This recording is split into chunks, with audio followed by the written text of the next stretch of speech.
اللہ اکبر اللہ اکبر۔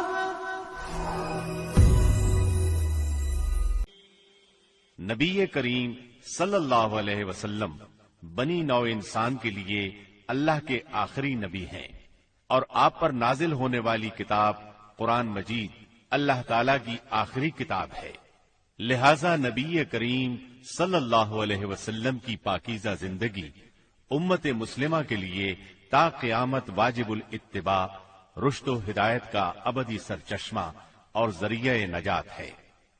لقد كان لكم في رسول الله أسوة حسنة۔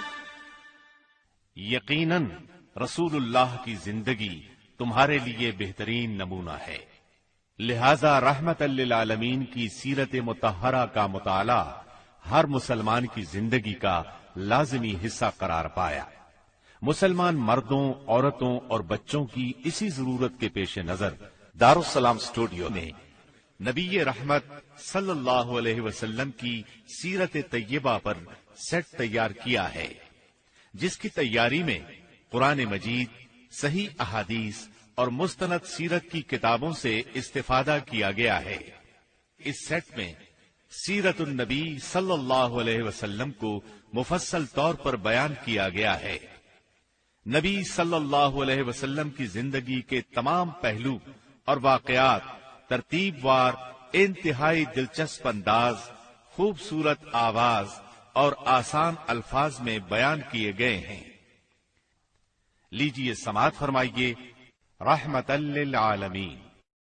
سیرت نبوی کو مکمل طور پر بیان کرنا اس وقت تک ممکن نہیں جب تک اسلام سے پہلے اور بعد کے حالات کا تقابل نہ کیا جائے۔ اس لیے ہم اصل مضمون سے پہلے اسلام سے پہلے عرب کی کیفیت بیان کریں گے، عرب اقوام اور ان کی معاشرت کا نقشہ کھینچیں گے، پھر وہ حالات بیان کریں گے جن میں رسول اللہ صلی اللہ علیہ وسلم کی بعثت ہوئی۔ لفظ عرب کے لغوی معنی صحرا اور بیاب و گیاہ زمین کے ہیں۔ عہد قدیم سے یہ لفظ جزیرہ نمائے عرب اور اس میں بسنے والی قوموں پر بولا گیا ہے۔ عرب کے مغرب میں بحر احمر اور جزیرہ نمائے سینا ہے۔ مشرق میں خلیج عرب اور جنوبی عراق کا ایک بڑا حصہ ہے۔ جنوب میں بحر عرب ہے جو در حقیقت بحر ہند کا پھیلاؤ ہے۔ شمال میں ملک شام اور کسی قدر شمالی عراق ہے۔ ان میں سے بعض سرحدوں کے بارے میں اختلاف بھی ہے۔ کل رقبے کا اندازہ 10 لاکھ سے 13 لاکھ مربع میل تک کیا گیا ہے۔ نسلی اعتبار سے مورخین نے عرب اقوام کی 3 قسمیں قرار دی ہیں۔ نمبر 1، عرب بائدہ، یعنی وہ قدیم عرب قبائل اور قومیں جو بالکل ناپید ہو گئیں اور ان کے متعلق ضروری معلومات بھی دستیاب نہیں، مثلا عاد، سمود، تسم، جدیس، عمالقہ وغیرہ۔ نمبر 2، عرب عاربہ، یعنی وہ عرب قبائل جو یعرب بن یشجب بن قحطان کی نسل سے ہیں، انہیں قحطانی عرب کہا جاتا ہے۔ نمبر 3، عرب مستعربہ، یعنی وہ قبائل جو سیدنا اسماعیل علیہ السلام کی نسل سے ہیں، انہیں عدنانی عرب کہا جاتا ہے۔ عرب عاربہ یعنی قحطانی عرب کا اصل گہوارہ ملک یمن تھا۔ یہیں ان کے خاندان اور قبیلے مختلف شاخوں میں پھوٹے، پھیلے اور بڑھے۔ ان میں سے 2 قبیلوں نے بہت شہرت حاصل کی۔ ایک ہمیر، جس کی مشہور شاخیں زید الجمہور، قزاع اور سکاسک ہیں۔ دوسرا کہلان، جس کی مشہور شاخیں ہمدان، انمار، مزہج، تے، کندہ، لخم، جزام، ازد، اوس، خزرج اور اولاد جفنا ہیں، جنہوں نے آگے چل کر ملک شام میں بادشاہت قائم کی اور آل غسان کے نام سے مشہور ہوئے۔ عرب مستعربہ کے جد اعلیٰ سیدنا ابراہیم علیہ السلام اصلاً عراق کے ایک شہر اور کے باشندے تھے۔ یہ شہر دریائے فرات کے مغربی ساحل پر کوفے کے قریب واقع تھا۔ اس کی کھدائی کے دوران میں جو کتبے برآمد ہوئے ان سے اس شہر کے متعلق بہت سی تفصیلات منظر عام پر آئی ہیں، اور سیدنا ابراہیم علیہ السلام کے خاندان کی بعض تفصیلات معلوم ہوئی ہیں۔ نیز ملک کے دینی اور اجتماعی حالات بھی سامنے آئے ہیں۔ سیدنا ابراہیم علیہ السلام یہاں سے ہجرت کر کے شہر حران تشریف لے گئے تھے اور پھر وہاں سے فلسطین جا کر اس کو اپنی دعوتی سرگرمیوں کا مرکز بنا لیا، اور دعوت و تبلیغ کے لیے یہیں سے اندرون و بیرون ملک آتے جاتے رہتے تھے۔ ایک بار آپ مصر تشریف لے گئے۔ فرعون نے آپ کی بیوی سیدہ سارہ علیہ السلام کی کیفیت سنی تو بدنیت ہو گیا، انہیں بری نیت سے اپنے دربار میں بلایا، لیکن اللہ نے سیدہ سارہ کی دعا کے نتیجے میں غیبی طور پر فرعون کی ایسی گرفت کی کہ وہ ہاتھ پاؤں مارنے لگا۔ اس کی نیت بد اس کے منہ پر مار دی گئی، اور وہ اس حادثے کی نوعیت سے سمجھ گیا کہ سیدہ سارہ اللہ کی نہایت خاص اور مقرب بندی ہیں۔ وہ ان کے اس وصف سے اس قدر متاثر ہوا کہ اپنی بیٹی ہاجرہ کو ان کی خدمت میں دے دیا۔ پھر سیدہ سارہ نے سیدہ ہاجرہ کو ابراہیم علیہ السلام کی زوجیت میں دے دیا۔ ابراہیم علیہ السلام ان دونوں کو لے کر فلسطین واپس تشریف لائے۔ پھر اللہ نے سیدہ ہاجرہ کے بطن سے ابراہیم علیہ السلام کو ایک فرزند ارجمن اسماعیل علیہ السلام عطا فرمایا۔ سیدہ سارہ بے اولاد تھیں، اس لیے انہیں بہت غیرت آئی، اور انہوں نے سیدنا ابراہیم علیہ السلام کو مجبور کیا کہ سیدہ ہاجرہ کو ان کے نوزائیدہ بچے سمیت جلا وطن کر دیں۔ حالات نے ایسا رخ اختیار کیا کہ انہیں سیدہ سارہ کی بات ماننا پڑی، اور وہ سیدہ ہاجرہ اور اسماعیل علیہ السلام کو لے کر حجاز تشریف لے گئے۔ وہاں انہیں ایک بے آب و گیاہ وادی میں اتار دیا۔ اسی جگہ آج بیت اللہ ہے، اس وقت نہیں تھا، صرف ٹیلوں کی طرح ابھری ہوئی زمین تھی۔ سیلاب آتا تو دائیں بائیں سے کترا کر نکل جاتا تھا۔ وہیں مسجد حرام کے بالائی حصے میں زمزم کے پاس ایک بہت بڑا درخت تھا۔ آپ نے ان دونوں کو اسی درخت کے پاس چھوڑا تھا۔ اس وقت مکے میں پانی تھا نہ انسان، اس لیے سیدنا ابراہیم علیہ السلام نے ایک توشہ دان میں کھجوریں اور ایک مشکیزے میں پانی رکھ دیا۔ اس کے بعد فلسطین واپس چلے گئے۔ ادھر چند ہی دن میں کھجوریں اور پانی ختم ہو گیا۔ سخت مشکل پیش آئی، مگر اس مشکل وقت میں اللہ کے فضل سے زمزم کا چشمہ پھوٹ پڑا اور ان کے لیے خوراک کا سامان بن گیا۔ اسماعیل علیہ السلام جب جوان ہوئے تو جرہم قبیلے سے عربی سیکھ لی۔ یہ قبیلہ وہاں پانی دیکھ کر آباد ہو گیا تھا۔ اس قبیلے کے لوگ انہیں پسند کرنے لگے تو ان لوگوں نے اپنے خاندان کی ایک خاتون سے ان کی شادی کر دی۔ اسی دوران میں سیدہ ہاجرہ کا انتقال ہو گیا۔ ادھر سیدنا ابراہیم علیہ السلام کو خیال آیا کہ اپنا ترکہ دیکھنا چاہیے، چنانچہ وہ مکہ معظمہ تشریف لے گئے، لیکن سیدنا اسماعیل علیہ السلام سے ملاقات نہ ہوئی۔ بہو سے حالات دریافت کیے، اس نے تنگ دستی کی شکایت کی۔ آپ نے وصیت کی کہ اسماعیل آئیں تو کہنا اپنے دروازے کی چوکھٹ بدل دیں۔ سیدنا اسماعیل علیہ السلام اس وصیت کا مطلب سمجھ گئے۔ انہوں نے بیوی کو طلاق دے دی اور ایک دوسری عورت سے شادی کر لی جو جرہم کے سردار مزاز بن عمرو کی صاحبزادی تھی۔ ان کی دوسری شادی کے بعد ایک بار پھر سیدنا ابراہیم علیہ السلام مکے تشریف لے گئے، مگر اس مرتبہ بھی سیدنا اسماعیل علیہ السلام سے ملاقات نہ ہو سکی۔ بہو سے حال پوچھا تو اس نے اللہ کی حمد و ثنا بیان کی۔ آپ نے وصیت کی کہ اسماعیل اپنے دروازے کی چوکھٹ برقرار رکھیں، اور فلسطین واپس ہو گئے۔ اللہ تعالی نے مزاز کی بیٹی سے اسماعیل علیہ السلام کو 12 بیٹے عطا فرمائے۔ ان 12 بیٹوں سے 12 قبیلے وجود میں آئے اور سب نے مکے ہی میں رہائش اختیار کی۔ ان کے حالات زمانے کی گرد میں دب کر رہ گئے، صرف نابت اور قیدار کی اولاد گمنامی سے محفوظ رہی۔ قیدار بن اسماعیل علیہ السلام کی نسل مکہ معظمہ ہی میں پھیلتی پھولتی رہی، یہاں تک کہ عدنان اور پھر ان کے بیٹے معد کا زمانہ آ گیا۔ عدنانی عرب کا سلسلہ نسب صحیح طور پر یہیں تک محفوظ ہے۔ عدنان نبی صلی اللہ علیہ وسلم کے سلسلہ نسب میں 21ویں پشت میں آتے ہیں۔ بہرحال معد کے بیٹے نزار سے کئی خاندان وجود میں آئے۔ دراصل نزار کے 4 بیٹے تھے اور ہر بیٹا ایک بڑے قبیلے کی بنیاد ثابت ہوا۔ چاروں کے نام یہ ہیں: ایاد، انمار، ربیہ اور مزر۔ ان میں سے آخری 2 قبیلوں کی شاخیں اور شاخوں کی شاخیں بہت زیادہ ہوئیں۔ چنانچہ ربیہ سے اسد بن ربیہ، انزا، عبد القیس، وائل، بکر، تغلب اور بنو حنیفہ وغیرہ وجود میں آئے۔ مزر کی اولاد 2 بڑے قبیلوں میں تقسیم ہوئی۔ نمبر 1 قیس اعلان بن مزر، نمبر 2 الیاس بن مزر۔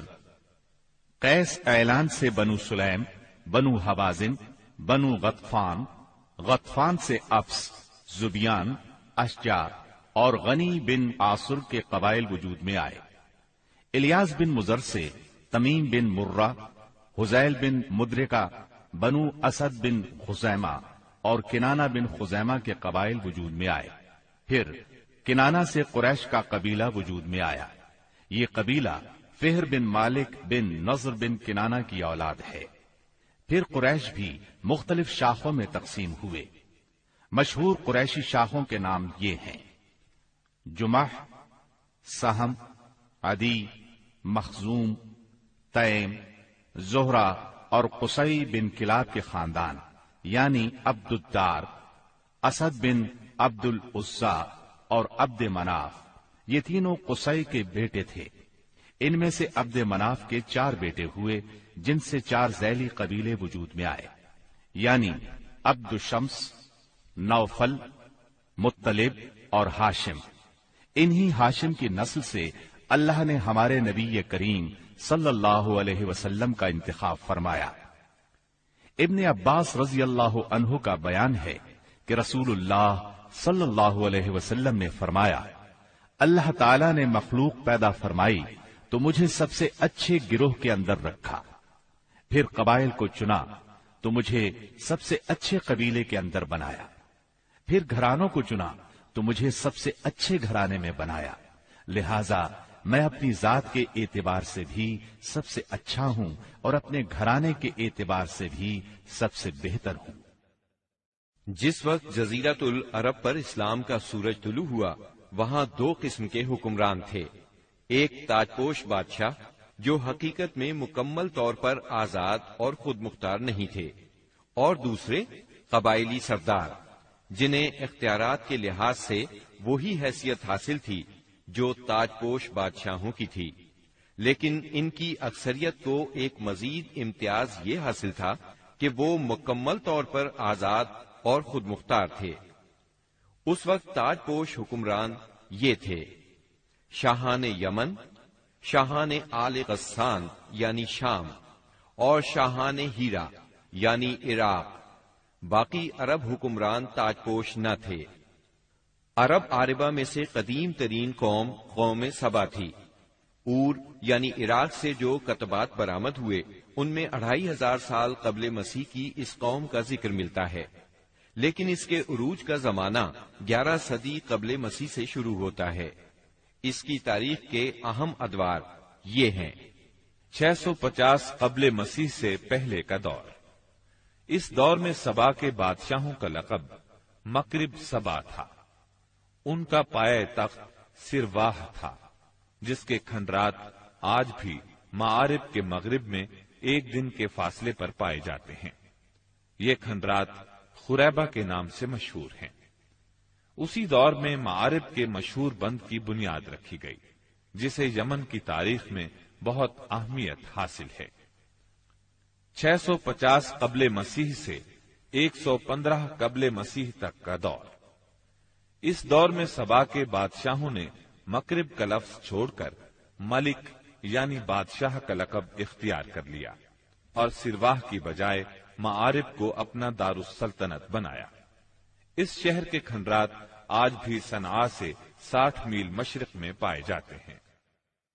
115 قبل مسیح سے 300 عیسوی تک کا دور۔ اس دور میں سبا کی مملکت پر قبیلہ ہمیر کو غلبہ حاصل رہا اور اس نے معارف کی بجائے ریدان کو اپنا پائے تخت بنایا۔ پھر ریدان کا نام ظفار پڑ گیا، جس کے کھنڈرات آج بھی شہر یریم کے قریب ایک دائرہ نما پہاڑی پر پائے جاتے ہیں۔ اسی دور میں قوم سبا کا زوال شروع ہوا۔ 300 عیسوی کے بعد سے آغاز اسلام تک کا دور۔ اس دور میں یمن کے اندر مسلسل اضطراب اور انتشار برپا رہا۔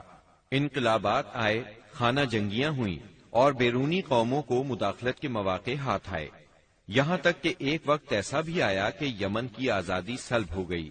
چنانچہ اسی دور میں رومیوں نے عدن پر فوجی قبضہ کیا اور ان کی مدد سے حبشیوں نے ہمیر اور ہمدان کی آپس میں کشمکش سے فائدہ اٹھایا اور 340 عیسوی میں پہلی بار یمن پر قبضہ کیا۔ یہ قبضہ 378 عیسوی تک برقرار رہا۔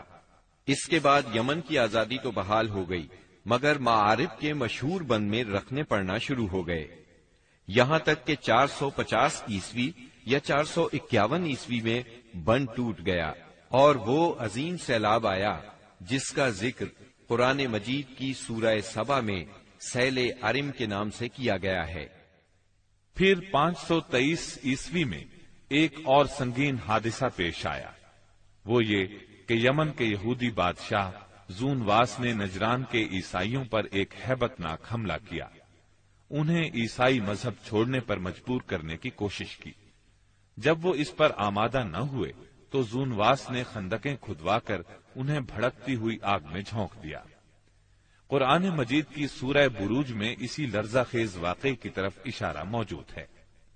اس واقعے کا نتیجہ یہ ہوا کہ عیسائیت انتقام لینے پر تل گئی۔ وہ پہلے ہی رومی بادشاہوں کی قیادت میں بلا وجہ عرب کی فتوحات کے لیے تیاری کر چکے تھے، اپنے علاقوں کو وسیع کرنا چاہتے تھے۔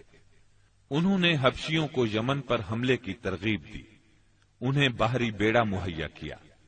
حبشیوں نے رومیوں کی شہ پا کر 525 عیسوی میں اریات کی قیادت میں 70,000 فوج سے یمن پر دوبارہ قبضہ کر لیا۔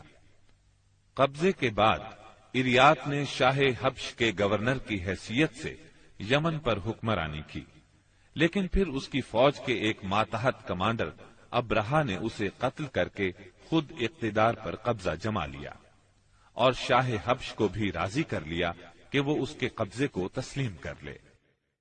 یہ وہی ابرہا ہے جس نے بعد میں خانہ کعبہ کو ڈھانے کی کوشش کی اور ایک لشکر جرار کے علاوہ چند ہاتھیوں کو بھی فوج کشی کے لیے ساتھ لایا، جس کی وجہ سے یہ لشکر اصحاب الفیل کے نام سے مشہور ہوا۔